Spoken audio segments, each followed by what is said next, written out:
Hi guys, listen, I have 2,500 videos, okay, on YouTube, 2,500.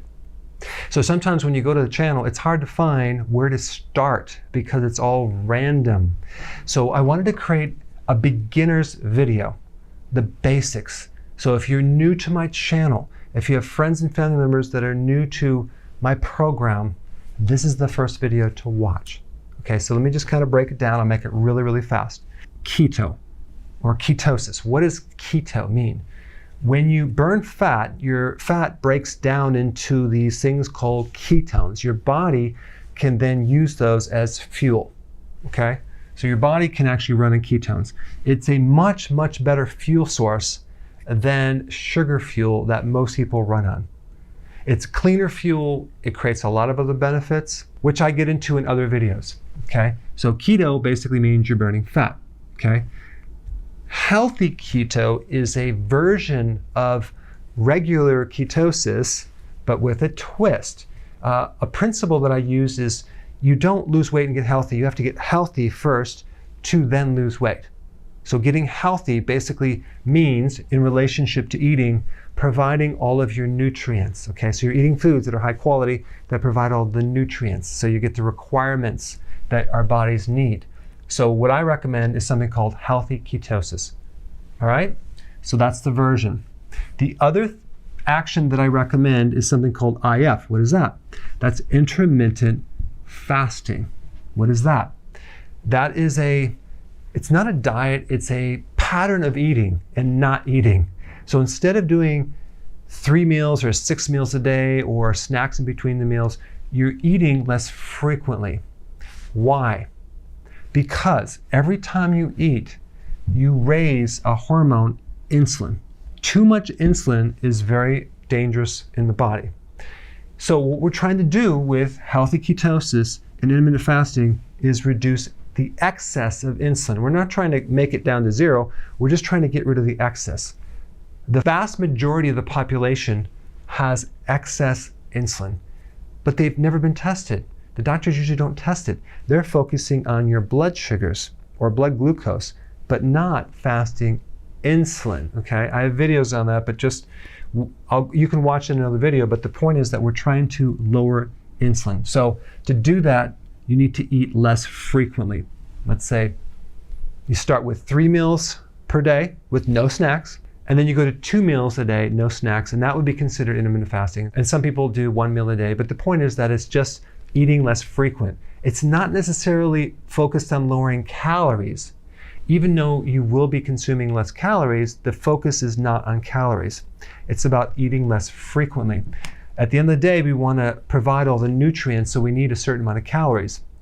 The cool thing about intermittent fasting is that because you're eating less frequent, the requirements for nutrients go down because the body starts being conservative with its nutrients. It starts holding or retaining more nutrients.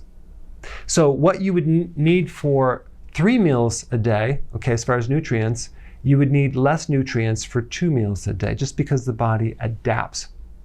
Sometimes people are concerned about losing muscle mass.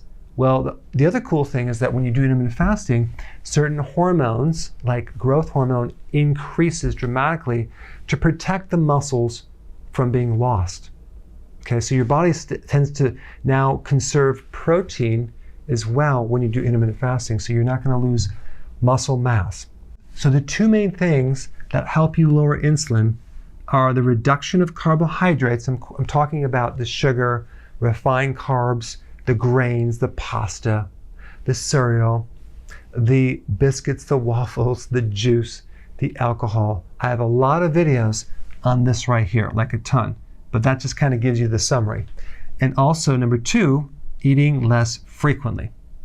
What we're doing when we actually drop carbs and we eat less frequently is we're adapting to fat burning. You're actually making new cellular machinery to run your body on fat fuel, okay, and no longer on sugar. Now, what happens when you consume too many carbs, the insulin comes in and takes it out and converts it to fat. So a lot of the fat on your body right now has came from the carbohydrates, not necessarily the fat that you ate, but the carbohydrates that you ate. The other thing that people don't realize is this. In the presence of too much insulin, you can't lose this fat. So if you have a stubborn metabolism and you can't lose weight, we know you have too much insulin. Is there a quick test to know if you have too much insulin? Yes. Just look down right now, and if you could see your belly, you have too much insulin. Because these are the main symptoms of high insulin. Belly fat, high blood pressure, high cholesterol, fatigue, especially after eating, decreased cognitive function, lack of focus, poor memory, moody, irritable, sometimes depressed, grouchy because of the blood sugar issue, cravings for carbs for sure, and you're hungry all the time, especially between meals. When you get your body into fat burning, and now your body is burning fat between meals, because before it wasn't, it was dependent on your diet and dietary sugar. So now when you're burning your own fat, wow, you get rid of the hunger. Okay, you're not hungry anymore. It makes it easy to do this. You don't crave anymore. That's why healthy keto and intermittent fasting is very successful long term, because it allows you to stick to it, because you're not hungry all the time, you're not craving. Sometimes when you look up keto, you'll see this little pie chart thing right here. It'll say 20% protein, maybe 70% or 65% fat as far as the total calories, 5% carbs. Okay, this is very confusing for people because you have to calculate calories into grams and this and that. This is the simplicity right here. If you just envision your plate, okay, this is your plate. Half of the plate should be salad or vegetables, okay? A quarter of the plate should be protein. And the other quarter should be fat. So this 65 or 70% fat, which seems like a lot of fat, now remember 1 gram of fat is more than twice the calories of carbs and protein. So this is misleading. In reality, the volume of fat is really only, a quarter of your plate. And a lot of this fat is actually mixed with the protein. So it's not as much as you think. And then we have this small amount of carbs out here, just to keep it really, really simple. Okay? And healthy keto and intermittent fasting is not just about weight loss. It's about getting you super healthy, for reducing inflammation, for helping your cognitive function, helping your overall mood, making the body work better. Okay? So now that you have the basics, now you can go to the rest of the videos. Thanks for watching. Hey, if you're liking this content, please subscribe now, and I will actually keep you updated on future videos.